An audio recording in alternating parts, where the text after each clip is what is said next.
नमस्कार, मेरा नाम है मिथुन कुमार गंगोत्री और स्वागत करता हूं मैं आप सभी का एक बार फिर से मेरे YouTube चैनल पर। हम लोग पढ़ रहे हैं टाइम एंड वर्क के रेगुलर वर्क का ये तीसरा वीडियो है, तीसरा पार्ट है, जिसमें से हम लोग रेगुलर वर्क के टाइप 3 का क्वेश्चन आज हम लोग करेंगे। चलिए स्टार्ट करते हैं। क्वेश्चन नंबर पहला, ए बी से 3 गुना काम करता है तथा ए अकेला किसी काम को पूरा करने में बी से 30 दिन कम समय लेता है। दोनों मिलकर उस काम को कितने दिनों में पूरा करेंगे? ये क्वेश्चन रेगुलर वर्क का है, टाइप 3 का क्वेश्चन। ए बी से 3 गुना काम करता है। तो हम लोगों ने अभी तक देखा, 2 टाइप का क्वेश्चन हम लोगों ने देखा, तो उसमें हम लोगों को सबसे इंपॉर्टेंट चीज इसमें क्या निकल के आया? इफिशियंसी। कि कोई भी डूअर है उसका इफिशियंसी हम निकाल लेते हैं तो उसके दिन को बता पाना बहुत ही आसान हो जाता है कि वो कितने दिनों में काम को करेगा। तो इफिशियंसी को टारगेट रखना है हमेशा यहां पर। तो देख लीजिए, ए बी से 3 गुना काम करता है। इसका मतलब ये हुआ कि ए की कार्य क्षमता बी से 3 गुनी है, तो इफिशियंसी का रेशियो यहां पे मिल गया। तो एक ही फॉर्मेट में हमेशा बनाना है, ऊपर टाइम नीचे इफिशियंसी। तो कह रहा है ए बी से 3 गुना काम करता है, तो ए बी से 3 गुना, तो इसका क्षमता कितना हो गया? ए और बी का 3:1। उसके बाद कह रहे हैं कि ए अकेला किसी काम को पूरा करने में बी से 30 दिन कम समय लेता है। इस बार समय किसी का नहीं दिया है, ना ए का दिया है ना बी का दिया है, बस ए और बी के समय में रिलेशन बता दिया है कि एक अकेला किसी काम को पूरा करने में बी से 30 दिन कम समय लेता है। बी से 30 दिन कम समय लेता है, तो जाहिर सी बात है कि ए की इफिशियंसी ज्यादा है और बी की कम है, तो ए बी जितना भी समय लेगा ना, तो उससे कम समय कौन लेगा? ए लेगा, क्योंकि इसकी इफिशियंसी बी के अपेक्षा क्या है? ज्यादा है ए की इफिशियंसी। तो चलिए यहां पे हम लोग देखते हैं कि अभी तक हम लोगों ने सीखा है कि E इंटू टी करते हैं तो ये W हो जाता है। अब यहाँ पे आपको पता सब कुछ है कि E क्या है, T क्या है, W क्या है। E means efficiency, time, work. तो इफिशियंसी को टाइम से गुना करते हैं तो वर्क निकल जाता है, और यहाँ रेगुलर वर्क है तो इसलिए वर्क यहाँ पे क्या होता है? कांस्टेंट होता है। जब वर्क आपका कांस्टेंट होगा तो E inversely proportional to T हो जाएगा। कहने का मतलब कि E और T एक दूसरे का उल्टा होता है। E और T एक दूसरे का उल्टा होता है। इफिशियंसी ज्यादा है तो समय लगेगा कम, इफिशियंसी कम है तो समय लगेगा ज्यादा। तो ये सब आप पढ़ रहे हैं, पिछले 2 वीडियो में भी हम लोगों ने इस पर चर्चा किया है। तो यहाँ पे देखिए, इफिशियंसी का यदि टाइम का रेशियो 1:2 है तो इफिशियंसी का रेशियो 2:1 हो जाएगा। इस हिसाब से उल्टा हो जाएगा। होगा कि नहीं होगा? बिल्कुल होगा। तो इसी हिसाब से यहाँ पे देखिए कि टाइम का यदि हम रेशियो निकालें तो ये 1 यहाँ चला जाएगा और ये 3 यहाँ पे चला जाएगा, तो ये टाइम का क्या हो गया? रेशियो निकल गया। ये टाइम का क्या हो गया? रेशियो निकल गया। तो अब देखिए यहाँ पे क्या हो रहा है, कह रहा है कि ए अकेला किसी काम को पूरा करने में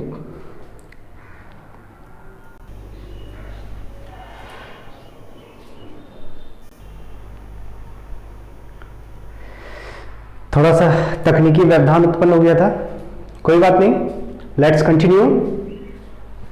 तो देखा हम लोगों ने कि ए और बी का क्षमता दिया गया क्वेश्चन में, तो क्षमता टाइम के इनवर्सली प्रोपोर्शनल होता है। तो आपका ए का टाइम हो गया 1 और बी का टाइम हो गया 3 यूनिट्स। तो यहां पे अब करना क्या है, तो फिर से क्वेश्चन पे जरा ध्यान दें। कह रहे हैं ए अकेला किसी काम को पूरा करने में बी से 30 दिन कम समय लेता है। आप बोलेंगे यहां यूनिट में देखिए तो यहां भी अंतर लग रहा है क्या? बिल्कुल अंतर लग रहा है। ए बी के अपेक्षा यहां पे 2 यूनिट कम ले रहा है समय, और क्वेश्चन में कह रहा है कि 30 दिन कम ले रहा है समय। इसका मतलब इस 2 यूनिट का वैल्यू कितना? आप बोलेंगे 2 यूनिट का वैल्यू 30, इसलिए 1 का वैल्यू कितना? 15। तो यहां से 1 यूनिट का वैल्यू 15 दिन निकल गया। फिर से एक बार देखिए, इफिशियंसी टाइम एक दूसरे का उल्टा हो गया। इफिशियंसी क्वेश्चन में 3:1 दिया हुआ है, तो टाइम 1:3 हो जाएगा। अब यहां से हम बोलेंगे कि यहां से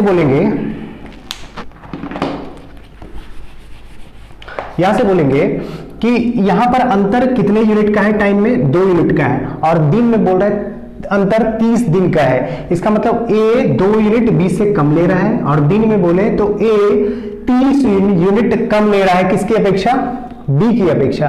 तो यहां से बोलेंगे कि 2 यूनिट का वैल्यू कितना दिन हो गया, 30 दिन हो गया, इसलिए 1 यूनिट का वैल्यू कितना हो गया, 15 दिन हो गया। तो अब यहां से आप चाहे ए का चाहे बी का किसी का भी निकाल सकते हैं। तो आप बोलेंगे कि ए का वैल्यू कितना हो गया, 15 यूनिट, और 1 का वैल्यू 15 यूनिट, और 3 का वैल्यू 15 दिया 45 यूनिट। अब देखिए आपको टाइम निकल गया, अब टाइम निकल गया तो आप टोटल वर्क भी निकाल सकते हैं, क्योंकि वर्क बराबर होता है E इंटू टी। तो E इंटू टी होता है, तो आप यहां से 15 एकम 45 एकम 45 करेंगे, या फिर 15 दिया 45 कहीं से भी। इसका मतलब टोटल वर्क कितना हो गया, 45 यूनिट। अब दोनों मिला के कह रहा है, तो दोनों का इफिशियंसी क्या करेंगे, आप जोड़ेंगे, 3 1 4, और टोटल वर्क 45, 45 में 4 से भाग लगा दीजिए, तो 11 चौके 44, 11.1/4 दिन निकल गया आपका आंसर। चलिए देखते हैं दूसरा क्वेश्चन, इसी हिसाब से बना के बिल्कुल समझ में आएगा।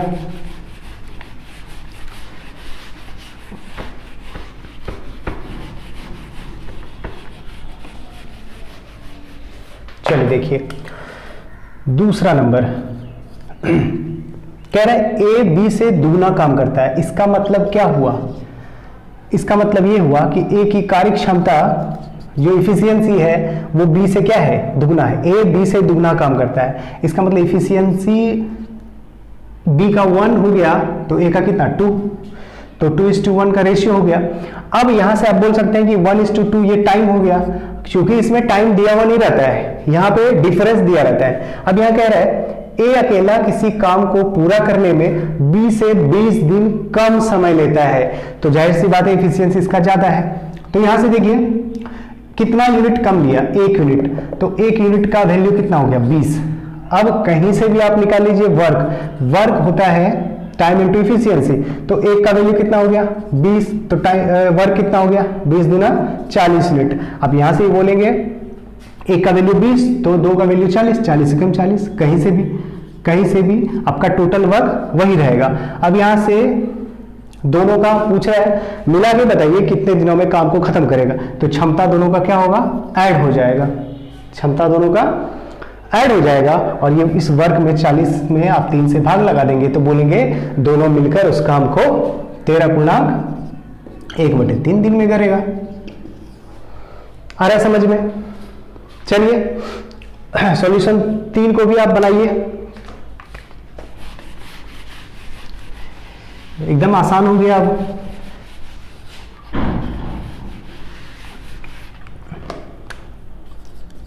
यहां से देखिए ए की कार्य क्षमता बी की तिगुनी है, ए की कार्य क्षमता बी की क्या है, तिगुनी है। ये टाइम यहाँ इफिशियंसी 1:2 कितना हो गया 3। अब कह रहा है कि ए बी की अपेक्षा 60 दिन कम में काम समाप्त करता है, तो ए बी की अपेक्षा 60 दिन कम, यहां से कितना यूनिट कम समय लग रहा है 2 यूनिट, तो 2 यूनिट का वैल्यू कितना हो गया 60, इसलिए ए का वैल्यू कितना हो गया 30। अब एक का वैल्यू 30 बोलेंगे तो यहां से 30 दिया 90, तो कहीं से भी आपको वर्ग चाहिए, तो मिल गया 90। अब दोनों मिला के ए और बी दोनों मिला के इसी काम को कितने दिनों में करेंगे, तो दोनों का क्षमता मिला के कितना हो गया 3 1 4, तो आप बोलेंगे कि आपको टाइम चाहिए ना, तो इसके क्षमता से आप क्या करेंगे, भाग लगा देंगे, तो हो गया आपका 45/2, इसका मतलब 22.1/2 दिन हो गया आपका सॉल्यूशन। तो आई होप कि आपको समझ में आ गया होगा, और इस तरह के क्वेश्चन आपके एग्जामिनेशन में आगे से अब नहीं छूटने वाले हैं। कोई भी इसमें प्रॉब्लम हो, कोई भी परेशानी हो, दिक्कत हो, तो आप कमेंट बॉक्स में कमेंट करेंगे कि क्या आपको समझ में इसमें नहीं आया। तो आपको वीडियो अच्छा लग रहा है, पसंद आ रहा है, तो लाइक करें, दोस्तों में शेयर करें, सब्सक्राइब करें यदि आप चैनल पर नए हैं तो। मिलते हैं नेक्स्ट वीडियो में, तब तक के लिए जय हिंद।